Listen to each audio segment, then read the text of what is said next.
गौतम बुद्ध ने कभी भी अपनी नींद के दौरान अपनी स्थिति को नहीं बदला, जिससे उन्हें गहरी नींद का अनुभव होता था। यह उनकी मानसिक शांति की एक शानदार मिसाल है। भिक्षु ने बताया है कि जब आपका मन स्थिर होता है, तब आपका शरीर गहरी नींद में चला जाता है। यह सच्ची जागरूकता का एक रूप है, जो आपको शांति और संतुलन देता है। आगे चलकर बौद्ध भिक्षु ने कहा कि बिस्तर का सही इस्तेमाल न करना भी नींद को प्रभावित करता है। बिस्तर केवल सोने के लिए होना चाहिए, बाकी चीजें बाहर रखिए। अगर हम अपनी जीवन शैली पर ध्यान दें, तो पाएंगे कि अधिकांश लोगों के पास सोने का कोई निश्चित समय नहीं होता। यह नींद की गुणवत्ता पर एक नकारात्मक प्रभाव डालता है। सोने से पहले नकारात्मक विचारों में डूबना हमारी नींद को खराब करता है।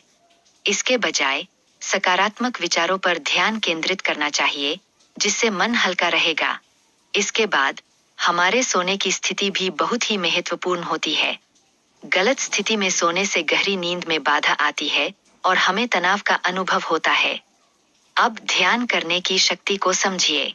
ध्यान से आपके मन में शांति बनी रहती है, जिससे आप छोटी छोटी समस्याओं को भूल जाते हैं। यह तनाव को कम करने में अत्यंत सहायक है। सुबह जल्दी उठने की आदत बनाना आपके लिए एक महत्वपूर्ण कदम है, ताकि दिन की शुरुआत ताजगी के साथ हो सके। यही आपको पूरे दिन ऊर्जा और सकारात्मकता प्रदान करेगा। रात को जल्दी सोने से आपकी नींद गहरी और आरामदायक होती है। इससे आपके मानसिक स्वास्थ्य को भी सुधार मिलता है और आप ताजगी से भरे रहते हैं। एक लड़की की गाने की कला ने सभी को अपने जादू से खुश कर दिया, यहाँ तक कि राजा भी उसकी प्रशंसा करने से खुद को रोक नहीं सके। यह उसकी काबिलियत का प्रमाण था। लेकिन राजा ने लड़की की मांग को अस्वीकार कर दिया, यह कहते हुए कि अछूतों को शिक्षा का अधिकार नहीं दिया जा सकता। यह समाज की कड़ी वास्तविकता थी। गौतम बुद्ध ने राजा को बताया कि वास्तव में अछूत लड़की की गुण और साहस के लिए प्रशंसा की जानी चाहिए। यह बात हमें समझानी होगी कि लोगों का मूल्य उनके कर्मों से है। हमारे साथियों का निर्णय अच्छे या बुरे होने का निर्धारण उनके कर्मों से होता है, न कि उनके जन्म से। यह सामाजिक सोच को बदलने का एक मार्ग है। कई लोग अच्छे कर्म करते हैं, लेकिन फिर भी उन्हें दुख का सामना करना पड़ता है। यह हमें बताता है कि कर्मों का फल हमेशा स्पष्ट नहीं होता। कर्मों का प्रभाव हमारे जीवन पर पड़ता है, और हमें यह समझना बहुत जरूरी है कि अच्छे कर्म हमेशा अच्छे परिणाम नहीं लाते। यह एक कड़वा सच है। छोटे भाई की समस्याएं उसके अच्छे कर्मों के बावजूद बढ़ रही है। वह यह समझ नहीं पा रहा कि अच्छे कर्मों का फल क्यों नहीं मिल रहा। यह स्थिति विचार करने लायक है। संत ने छोटे भाई की सोच को चुनौती दी। उन्होंने कहा कि परिस्थिति ने उसकी सोच को बदल दिया है, जिससे वह निराश हो गया है। यह एक धारणात्मक बदलाव है। छोटे भाई ने संत से पूछा कि उसे आगे क्या करना चाहिए। संत ने उसे अपने आश्रम आने और फल लाने के लिए कहा।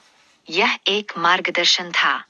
कर्म करने में ध्यान केंद्रित करने के बजाय अपने आप को सक्षम बनाना ज्यादा महत्वपूर्ण है। यह आपके जीवन के कार्यों को सही दिशा में ले जाने का रास्ता है। जब आप अपने छोटे कार्यों में दक्षता प्राप्त करते हैं, तो बड़े कार्य स्वतः आपके पास आते हैं। यह प्रक्रिया निरंतरता और मेहनत की मांग करती है। कई बार हम अपने परिवार की समस्याओं को अपने कर्मों से जोड़ते हैं, लेकिन यह समझना चाहिए कि हर किसी का कर्म उसके अपने कार्यों का परिणाम होता है। यह व्यक्तिगत उत्तरदायित्व की बात है। जब आप अपने कर्मों के परिणाम की चिंता करते हैं, तो आप अपने कार्य पर ध्यान केंद्रित नहीं कर पाते। यही वजह है कि लोग अक्सर असंतुष्ट होते हैं।